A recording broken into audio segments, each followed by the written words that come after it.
बिस्मिल्लाहिर्रहमानिर्रहीम। अस्सलाम वालेकुम। मैं हूं तंजीम अली और मेरे साथ मौजूद हैं ईसा नकवी। नकवी साहब, ये अचानक क्या हुआ है? मौलाना फजलुर रहमान एक मरतबा फिर से दूल्हे बने नज़र आते हैं। कभी बिलावल भुट्टो जरदारी के बगलगीर होते हैं। गुज़िश्ता रात तहरीक इंसाफ के एक वफ़द से भी उनकी मुलाकात हुई। ये चल क्या रहा है? देखिए, इस वक्त शहर इक़्तिदार की फ़ज़ाओं में एक बड़ी तब्दीली की बाज़गश्त है। बहुत सारी बात चल रही है कि शायद सियासी मंजरनामे पर कोई बहुत बड़ी तब्दीली होने वाली है और कोई बहुत बड़ा सरप्राइज़ आने वाला है। देखिए, जो सियासी खिचड़ी पक रही है ना, इसमें सरप्राइज़ तो होगा, लेकिन ये मैं आपको इन्फॉर्मेशन की बुनियाद पर बता रहा हूँ कि अभी इंतज़ार करें। हो सकता है कि सरप्राइज़ तहरीक इंसाफ के लिए नहीं, हुकूमत के लिए हो। तब्दीली की बाज़गश्त तो चल रही है। देखिए, जो लोग मुलाकात कर रहे हैं ना, बहुत सारे लोग मुलाकात कर रहे हैं मौलाना फजलुर रहमान से, और सबकी अपनी अपनी वजूहात हैं। बिलावल भुट्टो जरदारी, अच्छा आपने मेंशन नहीं किया, उससे पहले मोहसिन नकवी साहब ने भी जाकर मुलाकात की थी, और तहरीक इंसाफ ने जो मुलाकात की, और यहाँ पर रुकेगा नहीं मुलाकातों का सिलसिला। अभी जब हम बात कर रहे हैं, आज कभी इम्कान है इस बात का कि वज़ीर-ए-आज़म शहबाज शरीफ भी मौलाना फजलुर रहमान की सियासी चौखट पर हाज़िरी देंगे, और सब की अपनी अपनी वजूहात हैं। देखें, सब लोग क्या गेम कर रहे हैं, इस वक्त सियासी मंजरनामे पर क्या चल रहा है, मफादात के बादशाह की अगली चाल क्या होगी, इस सारे मंजरनामे पर आने से पहले फर्स्ट एंड द फोरमोस्ट मौलाना फजलुर रहमान। हम अक्सर वीडियोज़ में उनका तज़किरा करते हैं। आपको याद होगा कि तहरीक इंसाफ के साथ मौलाना फजलुर रहमान की मुखासमत या सियासी दुश्मनी उस उरूज पर थी। तहरीक इंसाफ का कोई जलसा ऐसा नहीं होता था जिसमें डीज़ल के नारे ना लगे। ऐसा ही है। और मौलाना फजलुर रहमान का कोई एक जलसा ऐसा नहीं होता था जिसमें वो इमरान खान को यहूदी एजेंट ना करार दें। और फिर ऐसा हुआ कि वो अर्के गुलाब से गुस्ल हो गया मौलाना फजलुर रहमान का, और दूरियां मिटने लगीं, और मौलाना फजलुर रहमान और उनके दरमियान मामलात बड़ी हद तक बेहतर हो गए। तो देखें, मौलाना फजलुर रहमान एक बड़े ही प्रैक्टिकल, पाकिस्तान की जो ग्राउंड रियलिटीज़ है ना, सियासी ग्राउंड रियलिटीज़, उसके मुताबिक वो एक प्रैक्टिकल सियासतदान है। यानी कोई उसूल नहीं, कोई नज़रिया नहीं, मफादात। मौलाना फजलुर रहमान मिसाल के तौर पर आप ऐसे कह सकते हैं कि जो नौजवान होते हैं लाउबाली, जब या जज्बाती जिस वक्त स्टेज होती है, अभी शादीशुदा नहीं होते, कमिटेड नहीं होते, कहीं बहुत सारी जगहों पर मामलात चल रहे होते हैं और सबको राज़ी रखना होता है, सही, ताकि जहाँ पर फिर आगे पक्का हो जाए तो फिर चले निबाह कर लेंगे। लेकिन बहुत सारे लोगों से फिर वो राब्ते भी करने पड़ते हैं टेलीफोन के ऊपर, तो दूसरे को शक ना हो तो वो मुख्तलिफ सिम रखते हैं मुख्तलिफ बंदे से रब्ता करने के लिए। सही। और कोशिश ये करते हैं, ये ना हो ना कि नंबर बिजी जा रहा हो, ऑन अनदर कॉल आ रहा हो, तो अगला कहेगा भाई साइयाँ कितने थे, बधाइयाँ कितने, 4-4 घंटे किसी और से बात कर रहे हैं, वादे वईद मेरे साथ हुए हैं। लेकिन मौलाना फजलुर रहमान एक वक्री टाइप के सियासतदान है। मौलाना फजलुर रहमान दूसरी सिम का झंझट भी नहीं करते, वो ओपनली सबसे मुलाकात कर रहे हैं, वो दुल्हा बनते हैं, वो महफिल की जान बनना चाहते हैं, वो बहुत इंजॉय करते हैं। मैं आपको खबर बताता हूँ। अभी देखें, मौलाना फजलुर रहमान से ना 15-18 दिन पहले की बात है। अभी सुहेल आफरीदी वज़ीर आला मुंतखब नहीं हुए थे, तो वफाक की एक बहुत ही अहम नुमाइंदा शख्सियत उनसे मुलाकात के लिए गई, और मैं आपको फ्रॉम द हॉर्सेस माउथ बता रहा हूँ, बड़ी ऑथेंटिक इन्फॉर्मेशन की बेसिस पे मैं आपको बता रहा हूँ कि मौलाना फजलुर रहमान के भाई और मौलाना फजलुर रहमान अपना जहन ये बनाकर बैठे थे कि तहरीक इंसाफ की गेम ओवर हो चुकी है।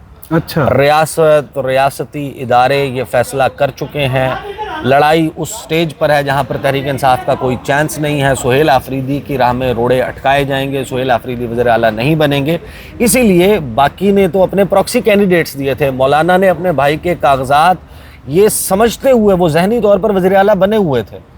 तो वो जो शख्सियत है, वफाक की नुमाइंदा अहम शख्सियत, तो उनकी जब बात हो रही थी तो उन्होंने मुझे बताया कि मौलाना फजलुर रहमान ज़हनी तौर पर वज़ीर आला बन चुके थे। मौलाना फजलुर रहमान अपनी पॉलिसीज़ डिस्कस कर रहे थे। मौलाना फजलुर रहमान कह रहे थे दहशतगर्दी पे हमारी ये पॉलिसी होगी, काबीना में इसको लेंगे, फ़लाँ चीज़ वो करेंगे। तो मौलाना फजलुर रहमान का बहुत बड़ा हार्ट ब्रेक हुआ है। ऐਵੇਂ नहीं उन्होंने जलसा करके कहा कि सब इस्लामाबाद मार्च की तैयारी कर लें। मौलाना फजलुर रहमान, मैं आपको ना ज़रा काइंडली एक क्लिप जो है वो दिखाना चाहता हूँ कि मौलाना फजलुर रहमान की ज़हनी कैफियत ना, वो एक मूवी थी, गालिबन उसका नाम था अंदाज़ अपना अपना, ये मे भी कोई और नाम हो, लेकिन उसमें वो एक तेजा सेठ जो है ना, वो अपना मंसूबा बनाता है। मौलाना फजलुर रहमान बाकायदा, ये जो मैं क्लिप आपको सुनवाने लगा हूँ ना, अपने भाई की वजारत आला और अपने घर वजारत आला आने की मंसूबा बंदी बिल्कुल उस तरीके से कर रहे थे जैसे ये जनाब तेजा साहब इसमें कर रहे हैं। ये ज़रा सुने आपको मज़ा भी आएगा। क्या रे, मुझे अकेले में अंदर क्यों बुलाया? तो क्या वो हीरे के बारे में मैं तेरे जोकर्स के सामने बात करता? क्या मैंने तुझे हीरे देने का फैसला कर लिया। मैं 20 करोड़ का मालिक? अब मैं शराफत की जिंदगी जीऊंगा भैया। बरसों से पाला हुआ, दिल के कोने में छुपाया हुआ मेरा सपना पूरा करूंगा। मुर्गियों का फार्म खोलूंगा। मौलाना की कैफियत है। हजारों मुर्गियां पालूंगा जो लाखों अंडे देंगी। लाखों अंडों से करोड़ों मुर्गियां और उनके कई करोड़ अंडे और अरबों आमलेट। वो खाने के लिए ब्रेड भी मैं ही दूंगा। मैं बेकरी भी खोलूंगा। ब्रेड का बादशाह और आमलेट का राजा बजाज, हमारा बजाज। और इस सीन के आखिर में ना उसके सर पे डंडा लगता है पारेश रावल के और वो बेहोश हो जाता है। तो मौलाना फजलुर रहमान भी ना इसी तरह बिल्कुल एक अपनी ख्याली तौर पर वो बना और ये डंडा गालिबन सोहेल आफरीदी ने मारा है। सोहेल आफरीदी का डंडा जो है ना वो लगा है मौलाना फजलुर रहमान के सर में। और मौलाना फजलुर रहमान एक मरतबा देखें उनका बड़ा सख्त हार्ट ब्रेक हुआ। उनको लगता ये था कि मैं जो पॉलिटिक्स कर चुका हूँ और जितनी मैंने खिदमात दे दी हैं उसके बाद शायद अब कुराए फाल मेरे नाम का निकलेगा। इक़्तिदार का हुमा जो उड़ रहा है वो आकर मेरे भाई के सर पर बैठेगा तो घर में वज़ारत आला आ गई, हम सूबे के फ़ैसले करेंगे। लेकिन जो तहरीक इंसाफ की गेम ओवर समझने वाले थे ना मौलाना फजलुर रहमान, उनको लगा झटका। फिर उन्होंने किया जलसा। जलसे में उन्होंने कहा कि इस्लामाबाद लॉन्ग मार्च की तैयारी कर लें, सब इस्लामाबाद के ऊपर चढ़ाई के लिए तैयार हो जाएँ। मोटरवे जो है ये जो हकला डी खान मोटरवे जो बनी हुई है ये तो इसीलिए तो है कि इस्लामाबाद जाना है। लेकिन मौलाना फजलुर रहमान के बारे में तलाल चौधरी ने बड़ा इंटरेस्टिंग तबसरा किया। उन्होंने किया कि जनाब मौलाना फजलुर रहमान से कोई ख़तरा नहीं है, हम मौलाना के हुजरे में जाएंगे, खाना भी खाएंगे, उनसे जनाब सलाम दुआ भी करेंगे, उनसे दुआएं भी लेंगे। लेकिन कहीं ना कहीं वफाक में एक ख़दशा मौजूद है कि मौलाना फजलुर रहमान सचमुच ये अगर करने पे आ जाते हैं तो बहुत सारे मसाइल, मौलाना से बहुत सारी चीज़ें चाहिए, उसके लिए ये मुलाकातें हो रही हैं। बिलावल भुट्टो ज़रदारी की मुलाकात के हवाले से ज़्यादातर जो बात चली ना वो ये चली कि अपोजिशन लीडर की नामजदगी के हवाले से मेरी इतला ऐसी नहीं है कि ये हो रहा है कि मौलाना फजलुर रहमान अपोजिशन लीडर बिलावल भुट्टो ज़रदारी, ये मनसूबा 27वीं आईनी तरमीम से पहले नहीं होगा अनलेस के तहरीक इंसाफ कुछ इतना बड़ा कर गुजरे, खैबर पख्तूनख्वा की हुकूमत कुछ ऐसा कर गुजरे कि जहाँ पर तहरीक इंसाफ को अपोजिशन में भी कट टू साइज़ करना हो और महमूद खान अचकज़ई को बिल्कुल ही जो है वो उनको बिठाना हो, साइड पे बिठाना हो, उस वक्त पाकिस्तान पीपल्स पार्टी जो है वो आकर बैठ जाएगी। अदरवाइज़ 27वीं आईनी तरमीम से पहले पाकिस्तान पीपल्स पार्टी हुकूमत नहीं छोड़ेगी। 27वीं आईनी तरमीम के बाद पाकिस्तान पीपल्स पार्टी कभी इम्कान है, 90% से ज़्यादा इम्कान है कि जैसे ही 27वीं आईनी तरमीम होगी हुकूमत की और पीटीआई की लड़ाई हो जाए, पीपल्स पार्टी की लड़ाई हो जाएगी और फिर पीपल्स पार्टी आकर अपोजिशन में बैठेगी।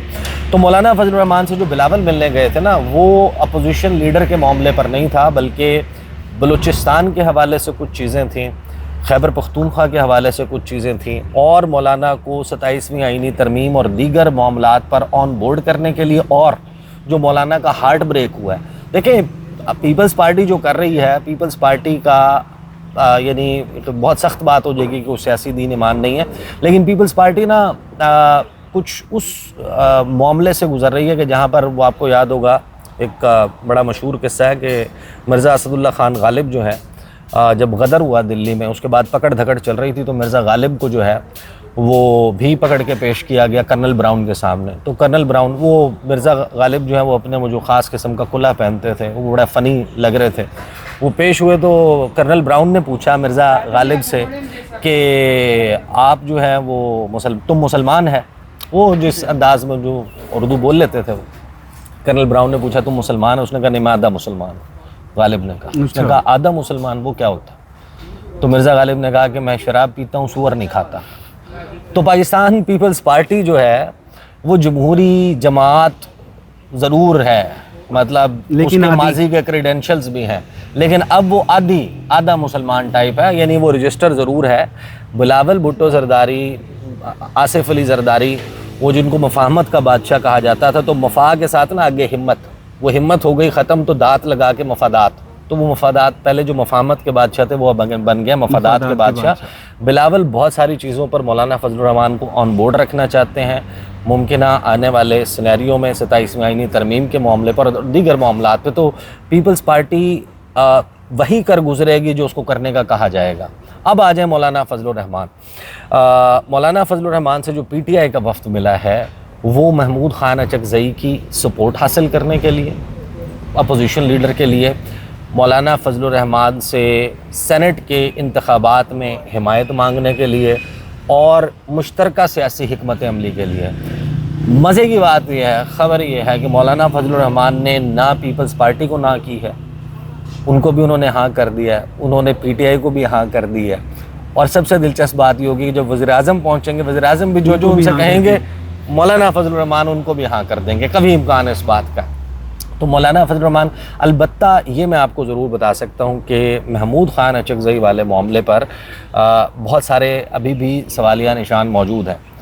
इतला तो यही है जो इस वक्त ज़ेर गर्दिश है कि महमूद खान अचकज़ई साहब को अपोजिशन लीडर बनने से रोकने के लिए स्पीकर साहब ने, स्पीकर कौमी असम्बली या सादिक साहब ने ये डिसाइड किया है कि जो पाकिस्तान तहरीक इंसाफ के माजी में या सुन्नी इत्तेहाद काउंसिल के अरकान 74 है ना उनके, उनको फ़र्दन क्योंकि अब वो किसी पार्टी का हिस्सा नहीं रहे, अब तो पार्टी नहीं लिख के भेज रही, पार्लिमानी लीडर नहीं लिख के भेज रहा, अब क्योंकि वो आज़ाद हो गए हैं, इलेक्शन कमीशन ने फ़ैसला दे दिया था, जैसे ही ये खैबर पख्तूनख्वा में इलेक्शन गंडापुर के जाने का वो हुआ तो एक फ़ैसला आ गया था कि अब ये किसी भी पार्टी का हिस्सा नहीं है, ये आज़ाद, इनको इंडिपेंडेंट करार दे दिया गया था। तो इन तमाम इंडिपेंडेंट MNAs को बुलाकर इनके जो सिग्नेचर्स हैं उनको वेरीफाई करवाया जाएगा। तो 1 बाय 1 आएंगे। अब आपको पता है कि तहरीक इंसाफ के बहुत सारे MNAs इस्लामाबाद आने से गुरेज करते हैं, कोई खैबर पख्तूनख्वा में है, कोई कहीं पर इन हाइडिंग है और उनको अपेयर होना शायद सबका मुमकिन ना हो। तो अमूमन जो कौमी असम्बली का इजलास है वो अब तक हो जाना चाहिए था। जो कैलेंडर है उसके मुताबिक इजलास जिस तवातर के साथ होते हैं, जितनी सिटिंग्स होनी होती हैं, तो उसके हिसाब से तो ऑलरेडी शेड्यूल से आगे आ चुका है। तो ये सारा मामला ज़ाहिर है कि जो महमूद खान अचकज़ई हैं उनको बनाने में अभी कंफर्ट मौजूद नहीं है। लेकिन इस सारे मामले में मौलाना फजलुर रहमान जो हैं वो जिस तरीके से प्ले कर रहे हैं स्मार्टली, वो तमाम लोगों के साथ अपने हिसाब से चल रहे हैं। पाकिस्तान तहरीक इंसाफ के लिए एक सवाल बहरहाल मौजूद है कि क्या वो सुहेल आफरीदी ख़ुद अपने बलबूते पर एक बड़ी तहरीक चलाने का इरादा रखते हैं या फिर तहरीक तहफ़्फ़ुज़ आईन पाकिस्तान के प्लेटफॉर्म से और उसमें मौलाना फजलुर रहमान को ऑन बोर्ड करना। आपको पता है ना, मौलाना फजलुर रहमान का बेसिकली आगाज़ में ये एक बड़ा शिकवा था कि अली अमीन गंडापुर जो हैं वो क्योंकि हल्का एक है, दोनों का ताल्लुक़ डी खान से है, वहाँ पर सियासत करते हैं मौलाना, उनके भाई, उनके साहबजादे सब वहाँ से इलेक्शन लड़ते हैं उसके मुख्तलिफ़ कॉन्स्टिट्यूंसीज से, कोई छोटी सीट पे, कोई बड़ी सीट पे, यानी कोई प्रोविंशियल असम्बली के लिए, कोई नेशनल असम्बली के लिए इलेक्शन लड़ते हैं। तो फिर सेनेटर भी वो अपने भाइयों को बनवाते हैं। तो वो अली अमीन गंडापुर क्योंकि इलाका एक है, हल्का एक है, सियासत एक जगह पर है, तो इस वजह से मौलाना फजलुर रहमान कहते थे कि अली अमीन गंडापुर नहीं चाहते कि बने। तो एक राय यकीनन ये मौजूद है कि अब क्योंकि Ali Amin Gandapur is not the face of the province, वो वज़ीर आला नहीं है, तो मौलाना फजलुर रहमान को शायद साथ मिलाना जो है वो आसान हो। तो एक मुनक़सिम किस्म की राय मौजूद है। अलबत्ता सियासी खिचड़ी में बिलावल भुट्टो ज़रदारी की जो मुलाकात है वो 27वीं आईनी तरमीम समेत दीगर सियासी मामलात पर मौलाना को ऑन बोर्ड रखने के लिए पाकिस्तान तहरीक इंसाफ की अपने तहरीक तहफ़्फ़ुज़ आईन पाकिस्तान या एक मुतहदा अपोजिशन, सेनेट के इंतखाबात और अपोजिशन लीडर नेशनल असम्बली के लिए वज़ीर-ए-आज़म पाकिस्तान की जब मुलाकात हो जाएगी तो फिर हमारे पास उसकी भी तफसीलात आएंगी। बहुत शुक्रिया ईसा नकवी साहब आपके तज्ज़िये का। आपसे फिर मुलाकात होगी, हमें इजाज़त दें। अल्लाह हाफ़िज़।